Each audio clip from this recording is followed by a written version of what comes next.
there are lots of Silent Hill games, but Silent Hill 1, like I said, it kind of explains Silent Hill. It goes, hey, this is a town with a cult in it, and we're trying to bring about the end of the world with a demon god.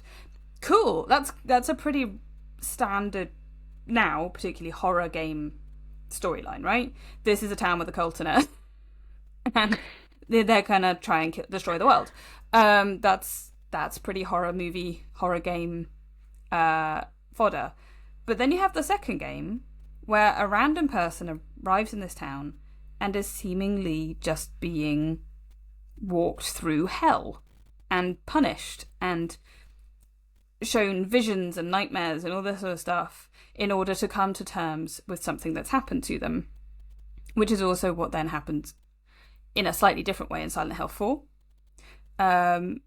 And I think that's super interesting because it moved away from what Resident Evil was, the other big horror franchise at the time. They were coming out roughly around the same time. They're quite comparable to each other in gameplay style.